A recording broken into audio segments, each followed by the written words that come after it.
Can't help but appreciate high quality Fortnite, and right now that's all we're getting. We get to jump in with another favorite, community favorite, Epic Whale, the 6X himself, alongside the young man Clicks here.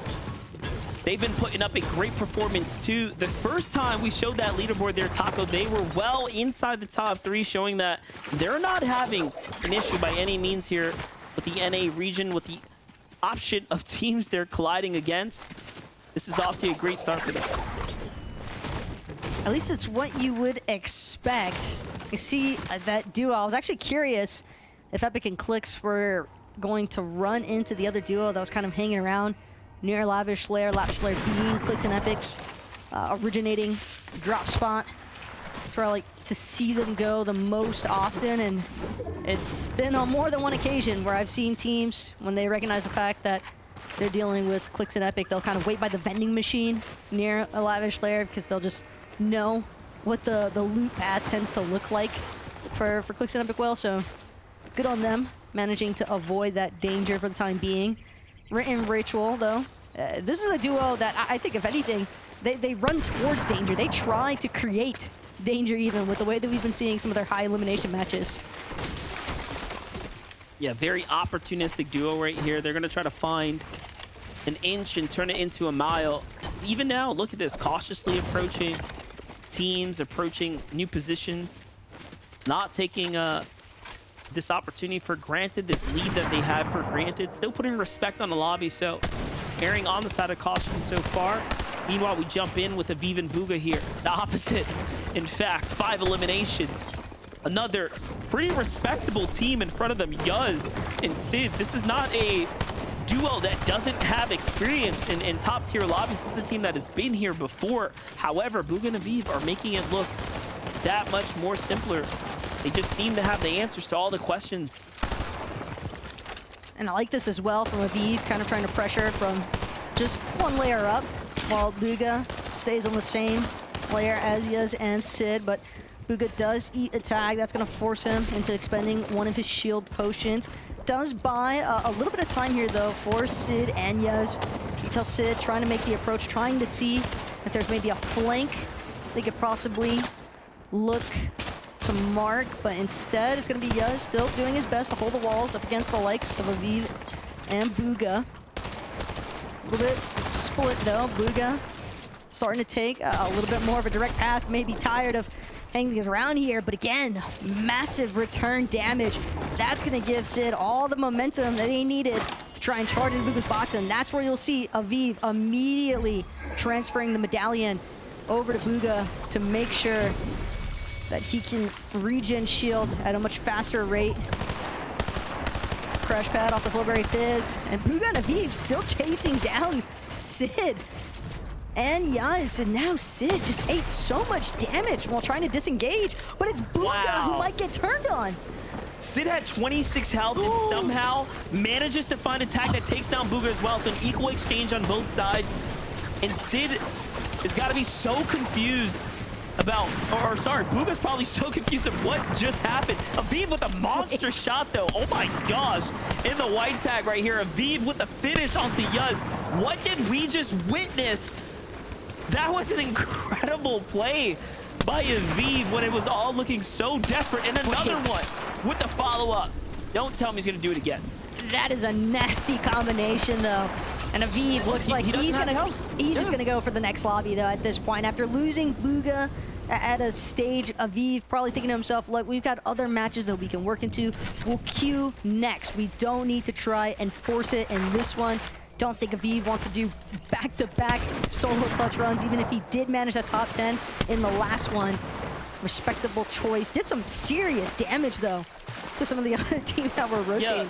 Yeah. And you know what? I just want to give a little bit of credit to Sid and Yuz, because they also had 4 eliminations already in that game. So not only did they also just have a very hot start and they were hoping to, you know, capitalize on it, but Bugha and Aviv were on the same track, and unfortunately the rotate just backfired for both of them. So they're both going to be upset. They both are essentially losers in the situation right there, which is so tough of a spot to be in right there. But hey, man, luckily, the way the format's going to work out, yeah, they can just get right back in the queue, right? They can just play it out, try to look for a win, try to capitalize somewhere else. I wonder if they'll run into each other again, though, in the next lobby. Since they were both elims at a relatively similar time. They're in the same queue. I would imagine, anticipate even, that those two might have an opportunity to clash yet again. But we're worried about this lobby right now. What the replay has in store for us, it's Epic going a little crazy. We like Epic Whale. We love to see Clicks winning here. Let's take a look at how they set it up. Epic even checking the flank there, making sure things are safe as they push through this team. They're very much in the mix of all the opponents starting to rotate in. So finish off that elim nice and quick is definitely the way you want to play it out. And now trying to go for a high ground spot to see if they can secure a dub here. I like the play, but it did bring the attention of the lobby. So little reset's going to happen here. Medallions exchange, just making sure they could cap off all HP. Set themselves up for success here. And Epic still drinks the big pot, though. He's not taking any risks. He's like, nope, I'm making sure I get the help I need. I like this as well, though, from Epic. Just trying to suppress some of the other teams a little bit further west of him. It seems as though Clicks and Epic, like you were saying, yeah, they definitely have in mind we want to try and maybe play for high ground here. So we're going to prevent some of these other teams from looking to build up as well. We don't want people that are able to maintain the same layer as us, essentially. So for Epic and Clicks, we'll have to tap back in shortly to see whether or not that actually works in their favor. But another team that's looking to play a little bit more mountainside, quite literally. It's Visuals and Braids in a slightly tough position here as well for Visuals because he doesn't have any crash pads, doesn't have a grapple blade.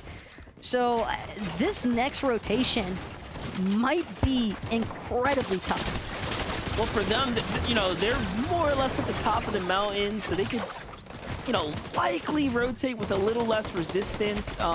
But it's not going to get any easier should it come back later on. Braids had the crash pads. Yeah, they had one, which is not bad, but yeah, if they're using it this early, I mean, again, they only have a couple more options to rotate with. So if things start to bounce back, if things start to go up the hill, which it very likely will, like I don't see it going down to the water, but who knows? For all I know, I could have, you know, just casted the caster curse right there. We'll see. That's how it always goes, isn't it? You think it won't, and then it does. The love and joys of commentating sometimes, but looking at one of our last lobby winners, we pan quickly over to Reet and Ritual, see what these two have been getting up to. And it's not super high on the elims yet, but we've got Ritual representing with 2. Convict could be in a tough spot here. Reet thinking about possibly pushing further down. No, instead, Reet, Ritual, they're going to stay focused on just trying to move upwards. There's just so much vertical play being involved right now with the way that these zones are pooling. Yeah, and I respect that they want to make every game, you know, as great as possible here. Jumping with Void, though, I mean, they have high ground, they have all the metal down in the low ground. Clicks and Epic Whale, the team that had legitimate stronghold over the lobby now, a little bit of a desperate situation here. Medium ammo running dry as well. So all in all, they're going to start to exhaust all their big heals. Meanwhile, Pilot going for high ground with Jack here. Might just be a fight up top. Void gets his high ground broken out. So it's an all-out battle. Ritual and Reet join the fray as well. Slow and steady. Ritual and Reet play the game until they put the foot on the gas pedal, and now it's 0 to 60 in a matter of moments before you even realize what is all happening here.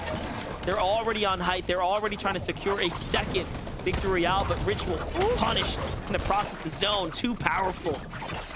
Sheesh, just enough there for Reet to get through and keep the placement dream alive.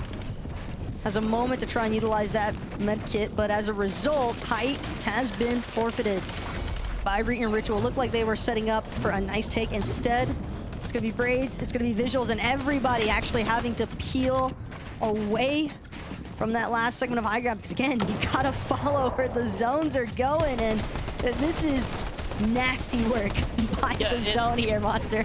You know what? If you're Visual and Braids, you're thinking, where did we go wrong? Like we had high ground, we had a crash pad, we had mads, and all of a sudden, silence. Like, no, we want to fight for high ground too. Like, we're not trying to go down there, down to that beach, right? Like, what is happening here? But Clix and Epic will have a completely different story. They're like, hey, we're happy to play this low ground right now.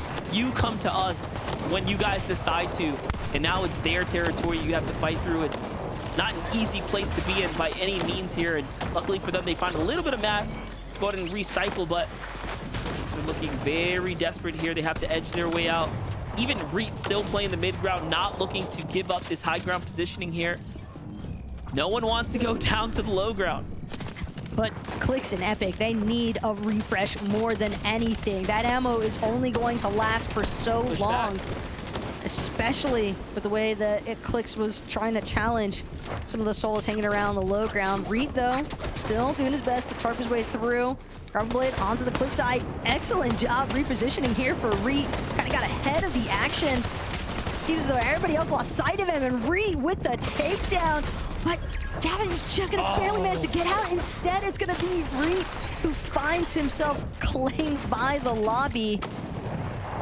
But Clix and Epic, still no materials here for Clix. This elim onto Josh, though, might be the refresh that they needed. Yeah, definitely. And if Clix doesn't get some kind of mats here, I mean, he's just going to have to fight for it, and that's what he decides to do. Fights for his own material count there. Finally, something gets generated. He still has a couple grapple hooks left, but the mats are going to be enough to go ahead and start swinging his way up. Him and Epic desperately clinging on right now to the edge. The zone does the rest, and down goes Clix. A side shot from Silent. The team that had the high ground managed to play it out, and that, my friends, is exactly why teams didn't want to jump down, right? In that super unfortunate position, if the zone decides to go all the way back up, Taco, you see what happens there. It's difficult. It's nearly impossible to get back up and over. It's just nefarious work, though, by the zone to pull all the way to the edge of that shoreline and then right back over the mountain face. Only so much realistically done for the teams on height. But again, a great attempt from Clix and Epic. They nearly found themselves the winners of this lobby, but Silent and Mungiki just one step ahead as far as the positioning was concerned, and that's as easy as could be a victory royale, but I'm sure Zeke and the analyst might have more to say.